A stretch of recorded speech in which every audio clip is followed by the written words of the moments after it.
Well, good day, everybody. Welcome to the Lifetime Training Podcast. And today I am so excited to bring George Edward Monk Forman III to the podcast. George is an entrepreneur, professional boxer, trainer, coach, founder of Everybody Fights, and is, got his BS in kinesiology. And I can't wait to talk about his journey, how he got started, and, how he's made a great living in this industry, which is something that we always talk about on this podcast, is how can you make it in this health and fitness industry and be successful? So welcome to the show, George. Thank you. Thank you. Glad to be with you. Man, this is great. So, obviously you got a huge boxing background, but I would love to hear, your story, because I know that boxing wasn't the first love from what I've read. There were some other things. So I'd love for you to tell the audience your story and how you kind of came to where you are today. Yeah. Thank you, man. It's funny. I never thought I'd be in the boxing industry at all. That was never the plan at all. I grew up in a boxing household. I can remember being 6 years old, 5, and hearing that, my dad decided he was going to make a comeback. And, for us, we were just making sure, the peanut butter and jelly sandwiches and hot dogs didn't stop flowing. But my dad, he had been a successful fighter in the 60s, won an Olympic gold medal in the 60s, became, the baddest man on the planet, so to speak, as a heavyweight champion in the 70s. That back then, you might make $200,000 or $300,000 in a fight, and then none of the football players made that much money. They may make $50,000, $100,000 a year max. Boxing was the bigger sport, and he eventually, beat everybody. And there was 2 people who had beaten Ali, a guy named Joe Frazier and Kim Norton. And my dad beat both of them inside 4 rounds combined. Whew. And so he's the man. And then this guy with, Muhammad Ali decided, who was over the hump and supposed to be, this is his last fight and so on and so forth, beats my dad and, goes on to become not just by himself, but everybody called the greatest of all time. Yep. My dad retired shortly and came back in the late 80s, which I was telling you about when we were broke, and was able to regain his championship by 1994. 20 years later, within 30 days almost of when he had lost it in 1974. So cool. The point of that is my experience of boxing was, dad boxes, so I have to go to the gym. I have to carry his bag. I have to tie his shoes up, unlace them, pull his socks off. And when it's time to chop wood, I have to go get his axe. I have to sharpen the axe. And by the time I was 11, I was allowed to drive our Jeep behind him when he did his road work. I was the only one that knew how to use digital cameras, which is a new thing. So I could record his sparring sessions, and that's what boxing meant to me. This should just work. Wow. And life revolved around it. The church, the boxing gym, and school, what was my life. I personally wanted to be a pilot. So my entire life, buying books about, the point is I wanted to be a pilot. That was my thing, and anything that touched aeronautics was completely up my alley. I went to boarding school, and in my 11th, almost summer of my 10th grade year, I went to a place called Culver Military Academy in the Midwest, because I heard that it was the only boarding school with a flight program where you could learn to fly and get your license and everything. And so just a few months shy of my 16th birthday, I had gotten to get up and go up in the air all by myself. I don't know what that waiver looked like, but I did. And flew around and then landed the plane. Awesome. It sounds crazy in hindsight, but that was my life. And I ended up asking my father, could I transfer to that school? I don't know what child in their right mind says, can I please go to a military school? Because I did my research. They're the only ones with an airport. And I ended up graduating from school there. And then the funny story is, which you'll appreciate because of your background, once I enrolled in school, and I didn't know how much it cost to go there, these boarding schools are expensive. And I found out that I had to pay for every hour I was in the air. And it was $1,000 for a 10-hour package. And I was too afraid to ask my dad to re-up after I ran out of hours. And then I was just stuck at this military school. So needless to say, the plan was to go to the Air Force Academy. They had placed a lot of people and a lot of students at the Air Force Academy. Yep. Went to their recruiting program. And then after was Colorado Springs, they on my last day there, or last 2 or 3 days, they told me that we want you to come here. We'll do everything we can to get this as a recruiting program. But the distance between the top of your head and your butt is so high that you'll probably be flying cargo jets or maybe bombers at best, but like you're not going to be in the F-15 or whatever it was at that time. So I got pretty discouraged. Oh man! And I say this because I'm a little bit embarrassed because part of it was serving my country. But I said, you know what? I'm for once just going to like live a regular life for a few years because I've been in military school, and I'm just going to go to college. So I went to Pepperdine University, studied business there.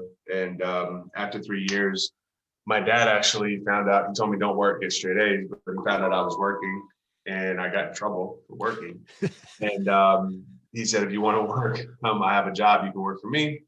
I took the job over the summer, went back to Pepperdine. And my last semester there, I had 50,000 frequent flyer miles. Those miles are just to leave my house on Thursday, fly to Texas, then quickly get on a plane with my father to wherever he was going, right? Not counting those miles. Get back to Houston on like Sunday or Monday, fly back to show my face in class, say what's up to my professors, turn in some assignments, and around we went. And finally, it was too much. And so I transferred to Rice University, because it just looked like the best school in Houston, and got in. And then I didn't think I was going to get in. So once I got in, I was like, oh my God, they don't have a business major. So I was actually only 2 semesters shy of finishing up at Pepperdine inside 4 years. So I decided they had a degree in kinesiology I could get, kinesiology, and they had a minor, if you got the degree, in sports management, which was a new kind of thing at the time. There was only like 3 or 4 schools that had a program. And so I said, well, this was cool because I had already taken finance. I'd already taken marketing and law classes, entry-level law classes. I take like 4 accounting classes. So I was like, now I get to take sports finance, sports law, and I can get through this thing. Yeah. And so that's my experience. So that was my background. And then I went on to like manage my dad in consumer products, and we actually had a lot of success. And at a young age, I made 5% of everything he made. Wow. Was that with the grill and all that other stuff?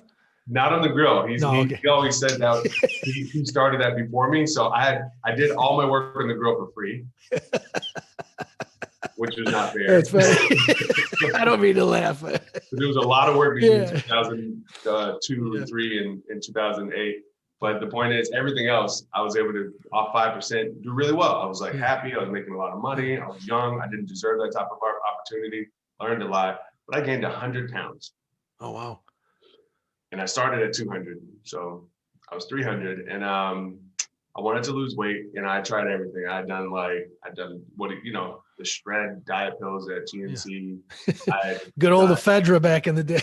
Yeah, all the ephedra, everything, pure ephedra. And like, I'd done everything, running, lifting weights. I couldn't get anything, personal trainers. Yeah. So I was like, you know what? I'm going to have an amateur boxing match.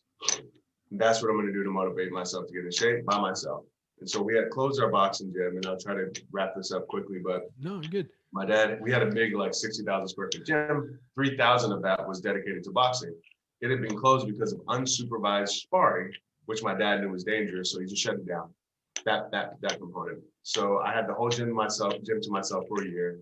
I found my own trainer who would essentially just like watch me and cheer me on, and teach me a few things. And I trained for a year. And I said, I got down to 222, 223, something like that. And I said, my dad, I'm gonna have a fight. And he was like, no, wait. And I'm like, no. He's like, okay, I see you're serious. And he was like, let me come watch you.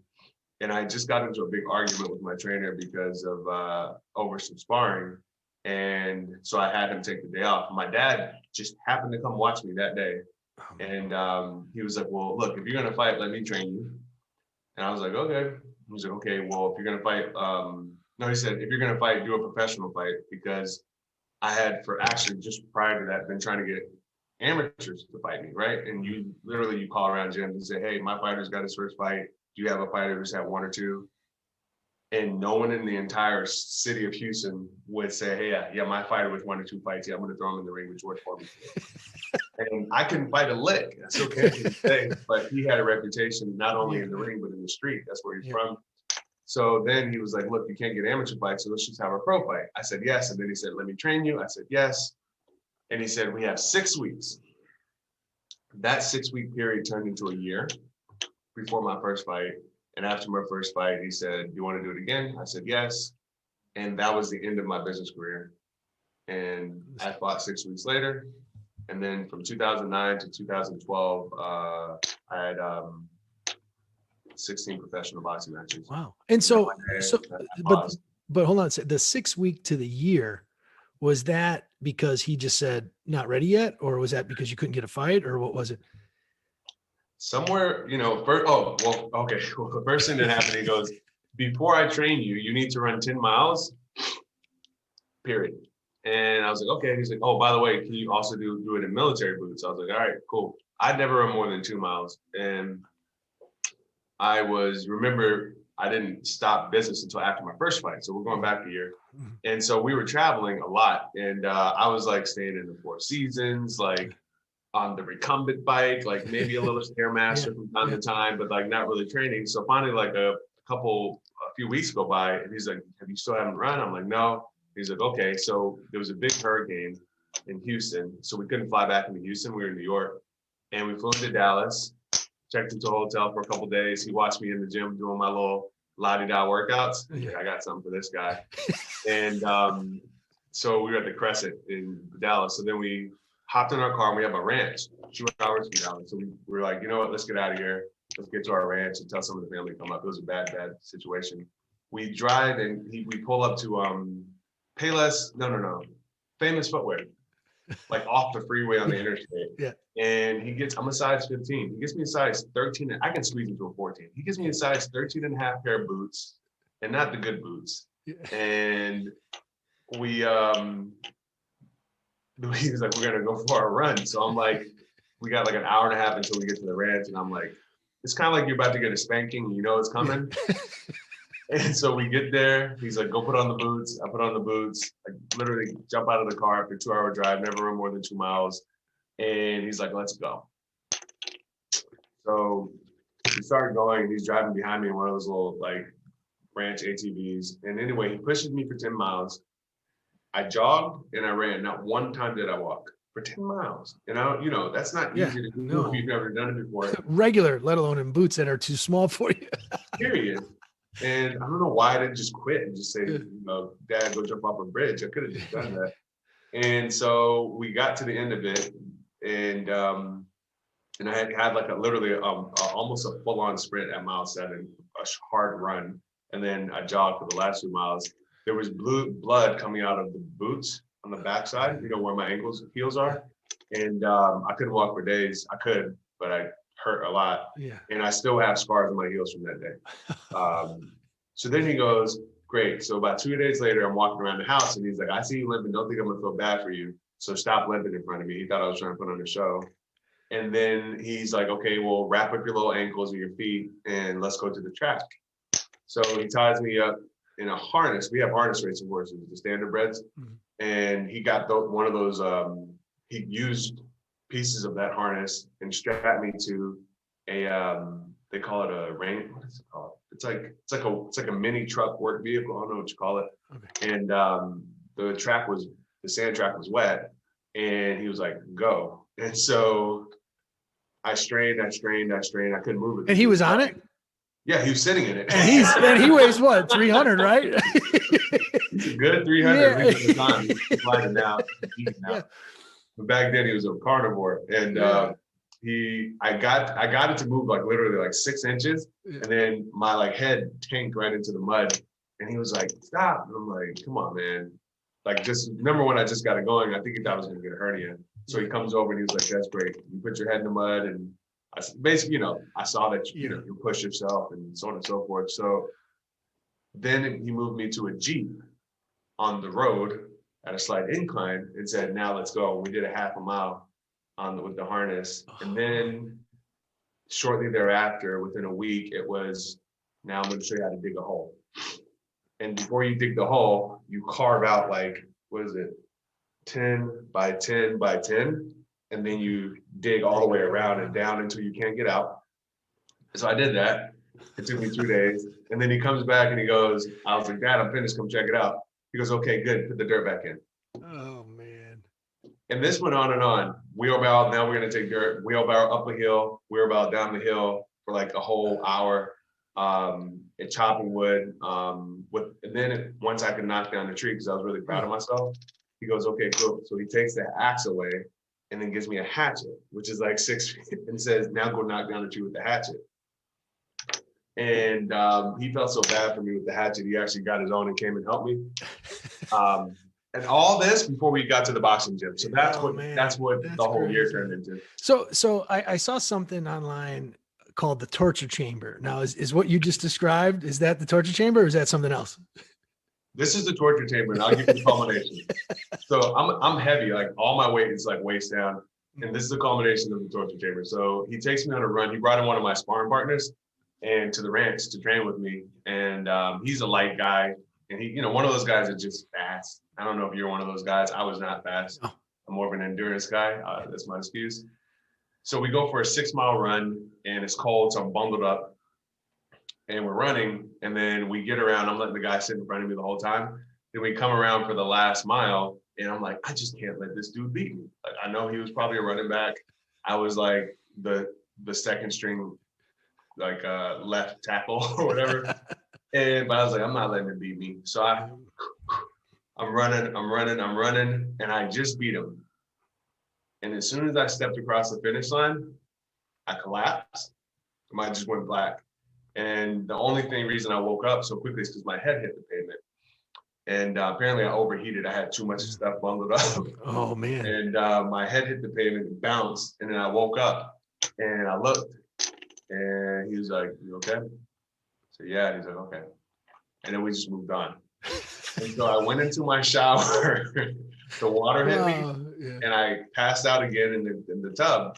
And I was like, man, I think I'm going to die. And so I couldn't move to get my phone. And I just sat there. And then finally, I didn't come out. We were supposed to get IHOP. And he sent in someone to get me. And they found me in the tub. And they still didn't say anything. So I put on my clothes, get in the car. I've died 3 times. Yeah, man. I get in the car and we go to IHOP. And on our way to IHOP, he was like, so, yeah, you want to go get a B12 shot or something? Or how you feeling? And I was like, yeah. He's like, all right, well, let's just go talk to the doctor, give you a nice little boost. And then obviously the doctor put me on an IV. Yeah. But we just didn't have a regular human conversation about it. Then we went and got pancakes.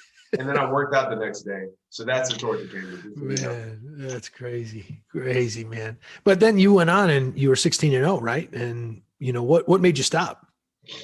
A couple things. The biggest thing was, so there's a guy named Angelo Dundee. That was Muhammad Ali's trainer, and my dad's trainer actually in the 90s. The only guy he thought could beat him was Dundee, his strategy. Yeah. And so he would call Dundee because he'd get at his wits end with me. He wanted to protect me so bad that he was just so hard on me, as you can see. Mm-hmm. And Angelo passed in February 2012. And I often think because he wasn't able to call Angelo to talk him off the ledge, that was one of the reasons we just couldn't deal with each other. And literally we got 4 weeks after Angelo passed, me and him high-fived and peaced out. We were not anymore. But also I started showing up after 4 years of fighting. I started planning my budget around beating people up. Yeah. And then it was like, okay, well, I need to step up the competition. And now it's like, how much money can I make with the least amount of risk? And it felt weird. And then it was very narcissistic. And I still have a little bit of that in me from now, because your whole training camp is 5 to 6 people dedicated to you. Yeah. And when you win, you get all the credit and they don't get any credit. Yeah. I didn't like the lifestyle of being a professional prize fighter, but I love the training camp. And so that's like what got me. After the fight, I'd be like, I don't want to do this. I don't want to do this tomorrow. All right, I'm doing it. Yeah. Okay, I won. This is awesome. Back to training camp. And it was I love training camp. And so it kept sucking me back in. And so finally, and then the good thing, like, I don't know, I was actually about to start fighting harder fighters, getting better. I was going to make a lot more money. And I just said, you know what? I was watching a Dave Chappelle interview, and he said he was arguing with his dad about being a comedian. This is actually what happened. So this is just the truth. He was arguing with his dad, and his dad was like, the probability that you're going to be a successful comedian is low. And they were all educated people and PhDs and such, his family. And he told his dad, he said, well, Dad, if I can make a teacher salary doing comedy, wouldn't that be a success? His dad didn't have a good answer for that. And I remember thinking that. What I didn't tell you is one of my dad's requisites was if I trained him, then I would have to train other people. So as soon as he started training me, I would and I know what the heck to tell him. So whatever he taught me that day, then I would teach an hour later. And this went on, and I developed a great, like, actually decorated amateur team in Houston.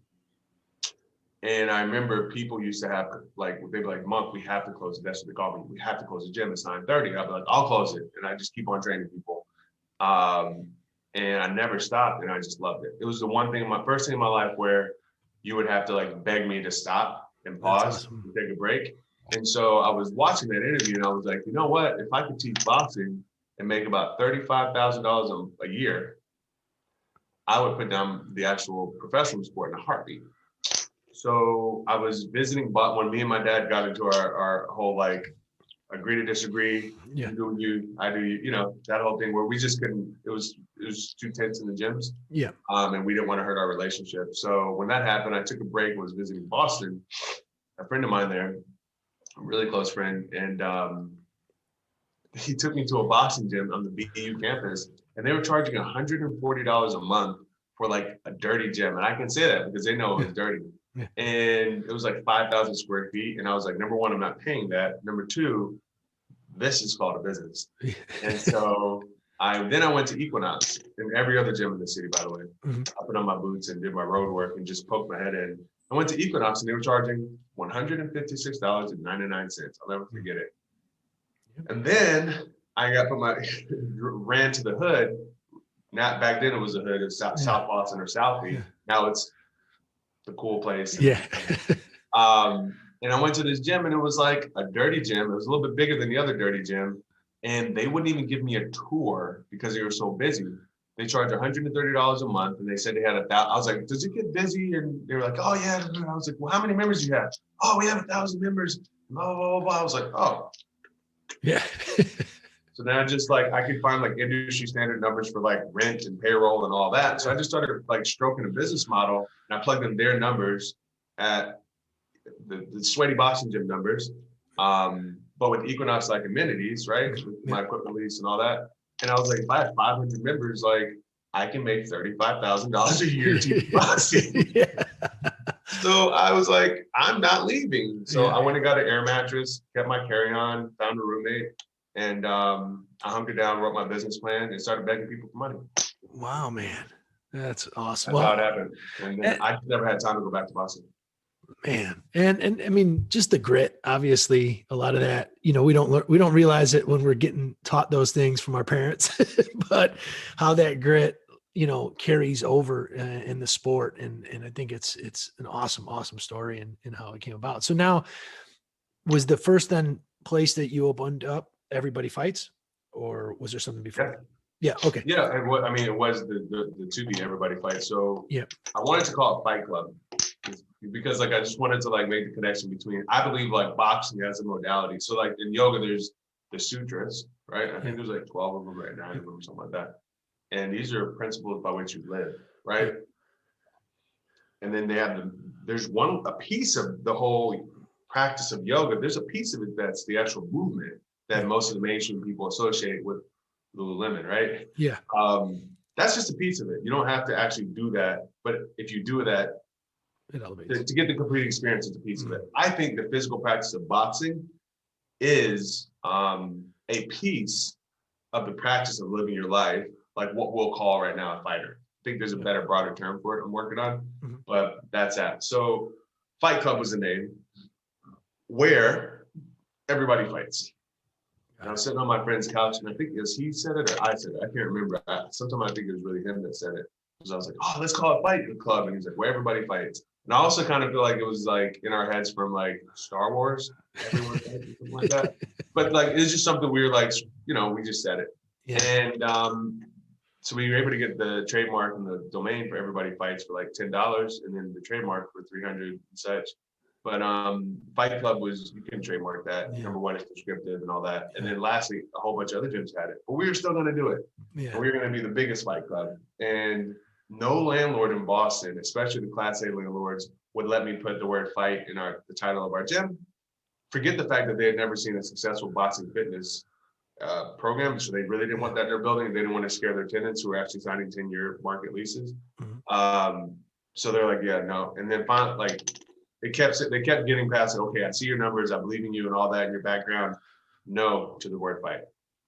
So I just took off the word fight, replaced it with the word the club, and then put my name at the bottom, George Forman III, because I knew at the time I was a boxer. If someone Googled that name, they'd see my dad maybe, but they'd also see that I'm a fighter. And they'd be like, oh, a fighter who created a club for SEO and all that. And so that was the name, the club by George Forman III. And then we had t-shirts that said Everybody Fights. And then it became the Forman Club. And you'd also, the way people chatter. And then you'd also hear the Everybody Fights Club. And so I got to the point where I needed to create a trainer certification, because what I found was the best trainers had no background in fitness. They had a background in art, and they love people. And I could teach them how to teach boxing, or if they were boxing trainers, that I could teach how to be fitness instructors. Yeah. But then there were these people with traditional fitness backgrounds that had all those same qualities, but they had NASM and ACE, which are excellent to learn about the human body. And if you actually learn this stuff properly, yeah, exactly. But they had these certifications and they didn't know how to handle anything. And much less a crowd of 40 people who are all holding kettlebells and dumbbells. Yeah. So I had to create a certification. And then I was like, what are they going to call themselves? I'm the Club by George Forman III certified. Who with any ego and like would ever do that? So I said, let's change the name to Everybody Fights. So if you work at the front desk, if you're an executive, you can be proud and say, I am an Everybody Fights trainer or something. Yeah. And that's when I said my name has to come down now, because this needs to be bigger than me. Awesome. So, you ended up growing then Everybody Fights. So what made you take it there? And then where did you go from there? Yeah. So after, we changed the name from the club to Everybody Fights. And then we opened up another gym in Boston and another in New York. Then we started franchising, and we opened up another in Philly, corporately owned. I really think the future of all fitness companies must be, having a brick and mortar experience so people can touch and feel you, if you will, touch and feel, who you are, but making sure that they can access what they love in the brick and mortar experience, that they can also access it at home. Yep. And I think Everybody Fights would do great with that. I really do.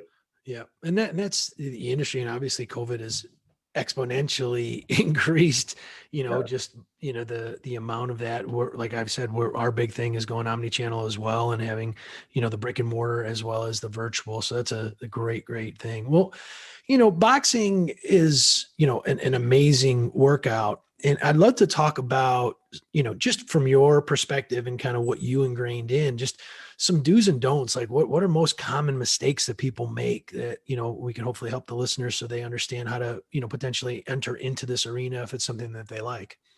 Yeah, man. I think boxing is, it's an amazing sport. And in fact, my future will be rooted in making sure that, everybody can access an authentic boxing experience from anywhere in the world. And primarily, and when I say authentic, like, it doesn't need to be watered down. People have time. They can if they can learn how to, cycle. They can learn how to do karate and all these things. They can learn how to knit. They can learn digital marketing and how to manage like a campaign across multiple channels and like use AI to optimize. Like you can learn how to throw a jab properly from home. And I also think there's a sense of accomplishment that goes along with it. That's important. So having said that, I think my suggestion to everyone is take the time to learn the sport properly, right? My suggestion to trainers, take the time to teach, not the sport, but the craft. Teach the fundamentals properly. It doesn't take that long. You can spend 6 months throwing punches with your head up in the air, with a bad stance, and you won't hurt yourself. You're gonna have a lot of fun. You're gonna sweat. The endorphins, I think it's better than any workout. And you're also hitting something, releasing stress in a different way. There's nothing wrong with that. And you can do that for 3 or 4 years and you can have a great experience. You can also just go for a run, right? But I think boxing is better. But having said that, if you take your time and dedicate yourself to 3 weeks, you can lay a foundation that will not only allow you to get in shape with boxing, but actually develop an actual skill, learn how to defend yourself. And it's fun and it never stops. There's so many different styles of boxing. There's the boxer style, the puncher style, the counter puncher style, the boxer puncher style, the brawler style. And then there's nuances based on how tall and short you are. You're heavy like me, or you're lean. If you're fast, if you're slow, if you have power, and it never stops. It's a martial. It's like martial arts. Yeah. Point to answer your question is invest in learning how to do it properly. Yeah. And that doesn't mean you can't have fun doing it at a fitness class, but it's something that you'll really enjoy, especially for the mental benefits, the spiritual benefits. I can go on and on. Well, and we talk about it and I think it's not unknown how important learning fundamentals in anything you do are, but yet it's still so just passed up. And I want to go basketball, I want to shoot a 3. Well, let's get your form back to where it needs to be before you start shooting from 20 feet, and it's crazy. And it's the same thing with our industry as a whole. And, it's one of the things I came up with, the 5 fundamentals of a successful personal trainer based on research, and people just don't do it. They breeze by some of the things that seem trivial, but they don't spend enough time making those trivial things and mastering those things so that they can take their success to the next level. Yeah, I liken it to like, in fitness, right? I use fitness as an example. Like, no one says, if you do an air squat, you're probably not going to hurt yourself for the most part. But like the minute you start putting weight on, like you probably want someone to show you how to do it right, maybe. Yeah. But so that's so you don't hurt yourself, and also so you can lift more weight. If you were like joining a recreational basketball league, like if you were throwing the ball underhand, like maybe your teammate may say, let me just teach you how to do that right. You probably appreciate that. Yeah. But in boxing, for instance, in fitness, and I'm not frustrated with it because it's safe, people tend to say, hey, I don't need to know how to do this right. I just want to throw punches. Or a trainer would just let them throw punches because it's safe. It's one of the safest high intensity workouts I've ever seen. It's really hard to hurt yourself. Maybe you wake up with a tight back from rotating, but that you can fix that. But the benefit is if you actually learn how to do it properly, you're just unlocking an experience and a modality that will be with you forever. If you can wake up and shadow box at the age of 89, it's slow impact, get your heart rate up. It engages everything from your toe to your fingertips. But I think lastly, the mental benefits are what are unlocked when you actually learn how to do it right. Yeah. And I believe boxing has made me a better person. And I think anybody who's touched the sport, you'd be hard pressed to find one person that started boxing that didn't say they changed who they are as a person. Yeah. And that's what I think is most important about it. So sorry to go on and on there. No, man, that's the passions. You totally see it and hear it and feel it. So that's awesome. So, before we go on, I want to be respectful of your time, but I think, what I would love to share with the audience too is, obviously there's a lot that goes in. You've created certifications, you've created a successful business, moving that into the future, virtually and things like that. But if there's a couple of tips when you say, learn the fundamentals, is there a couple of things, that you could generally give the audience to say, these are those fundamentals, like here are the 3 or 4 things before you really start getting after it that you really should learn how to do? Yeah. So the first thing is everything starts with the feet in boxing. Everything starts with the feet. And if you are with a trainer that doesn't emphasize, let's get, even just on the first day, let's get your feet together. Forget the hands. If you want to condition today, we can sprint, we can jump rope, we can do push-ups, we can do sit-ups, we can do squats, whatever you can physically do. We can do all those things to get your heart rate up. First day, we need to talk about footwork. Now, I'm not saying any trainer that doesn't teach you footwork is a bad trainer on the first day. They may just want to get your heart rate up, and that's what you ask them for. But if you ask and say, can we work on my footwork today? Number one, most of good trainers will know how to do it. If they say no, then you got a bad trainer. But just ask and say, you know what? I'm okay just learning this thing right. I'd like to lay my foundation and work on my footwork. It's going to make throwing punches and graduating to combinations and having fun like so much quicker. You're going to advance so much quicker if you take 2 or 3 days and work on your feet. How to move forward, back, left, right, keep your knees bent, quarter bend, shoulders relaxed, elbows tucked in, hands up at your chin, and how to just move like that. The power punching is all rooted in the ground. If you don't have your feet rooted, right, which is a term I'm sure you appreciate, anchored, you can't generate power. Throwing a punch is an explosive plank, right? So if you get in a plank position, in a push-up position, drop your heels back, push the ground away, tuck your tail, and reach out your right hand and lift up your left foot. What's the term? What's the best term for that? Like a Superman? Like an or Superman or alternate arm, alternate leg, If you do that, that means your left hand is on the ground, your right foot is anchored. That's the way your body's activated when you throw a jab, right? Which is why the feet are so important. You do the other way around, that's the way your body's activated right at the pinnacle of a right hand. Wow. And all that energy must transfer from the ground through your core, through your butt, your erectors and everything through your fists. That's how we generate power. So start at the feet. Number 2, build the core. If you have great legs and great footwork and all that, and you can't transfer all the power out of your legs through your core, through your fists because your core is weak, then you're just going to look like, strong arms, strong legs, pie, but no power, right? The power all comes from the core. Pilates is a great cross training for boxing modality to develop that. And then lastly, with your punches, focus on properly throwing your one jab, cross, your hook, and your uppercuts. Master those first before you master anything, because in the process of mastering those punches individually, then everything else comes natural. One of my mentors and friends personally is a guy named Andre Ward in boxing. And he believes, and I believe, that if you drill the fundamentals, all the fun stuff, all the fancy stuff you see on Instagram, you just wake up and you can do it. No one has to teach you how to do it. And I liken it to Allen Iverson. Like, I'm sure no one taught Allen Iverson that crossover. Someone taught him how to dribble the ball with both hands. And he did it so much. One day he woke up and he could just do it, and he made up his own stuff. So I think that would be it. And then lastly, learn how to wrap your hands. It's important. But more important than how good you are at wrapping your hands is that every time you land a punch, you keep your fist tight. That's what's going to protect all the bones in your hand. Secondly, the hand, any good hand doctor will tell you this, starts at the shoulder. If your hands are hurting when you're throwing boxing, like, you're just not going to be able to get a workout. So doing motions where you have a tight grip and you're engaging all the muscles in your shoulder, and a good trainer can teach you that. I have some routines, all the muscles all the way up to your shoulder, in concert with the fist tight. That's how you develop the ability to protect your hands over time. Invest in a good pair of gloves. One time you can keep that glove for many years. And then lastly, invest in a bag that is firm when you hit it, no more than 100 pounds, but has a little bit of give.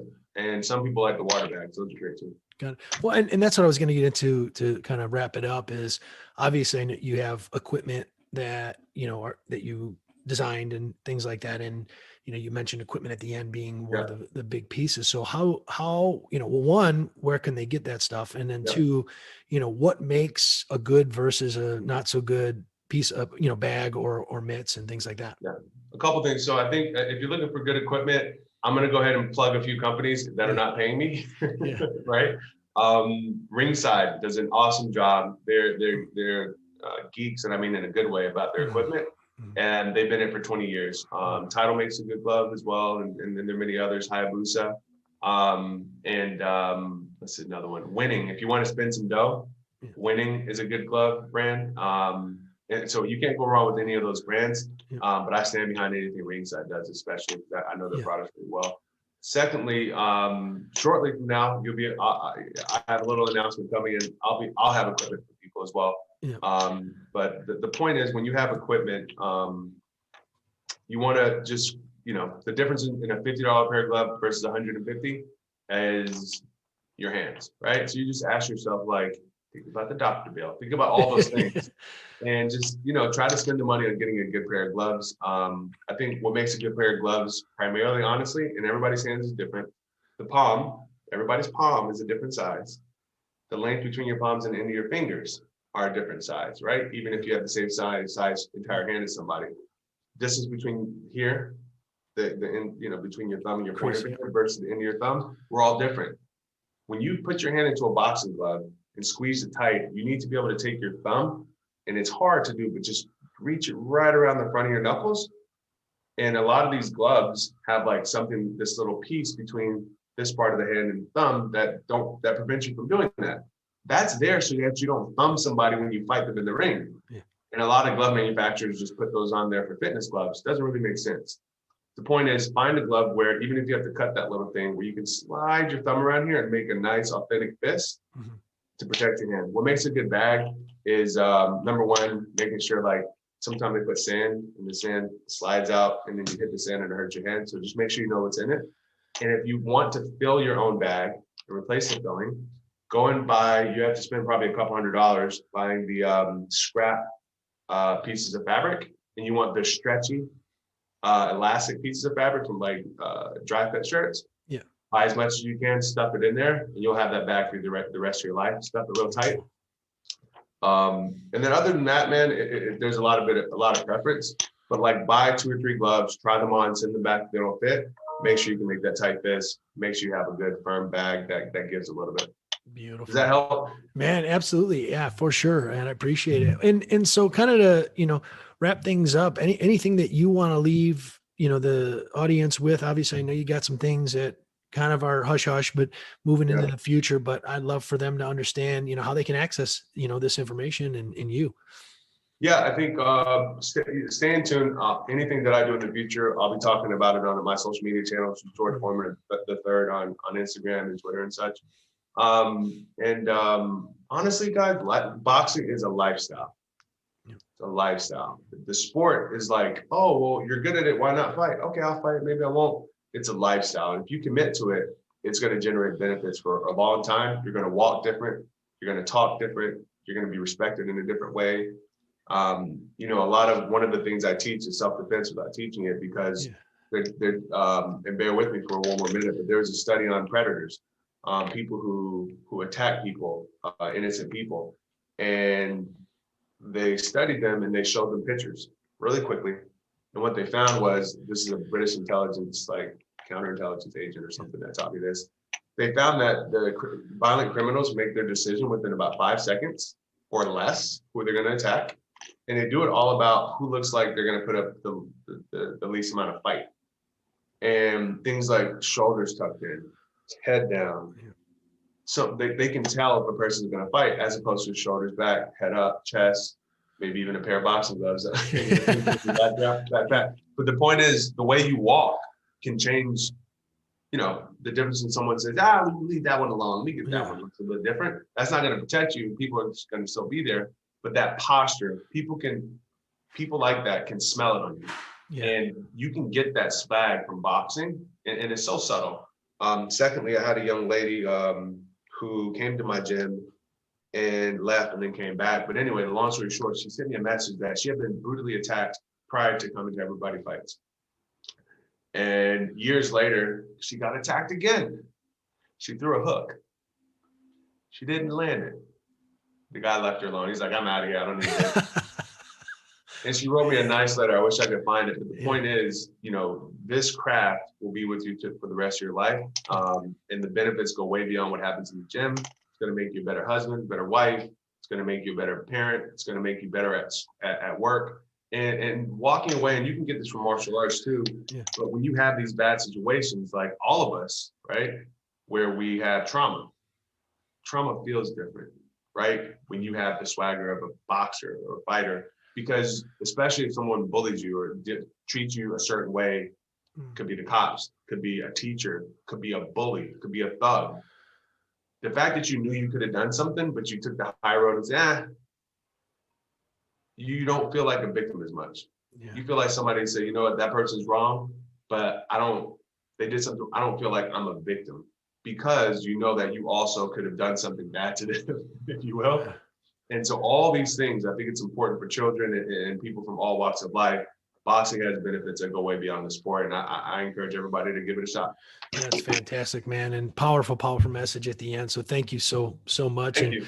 can't wait to run this back again once things start moving, soon. And it's been a pleasure, and you gave some great stories and some awesome information on people who want to get started into boxing as a fitness or even further. So thanks a bunch, man. I really appreciate Thank your you, time. man. Glad to be with you guys, and best of luck. Thanks.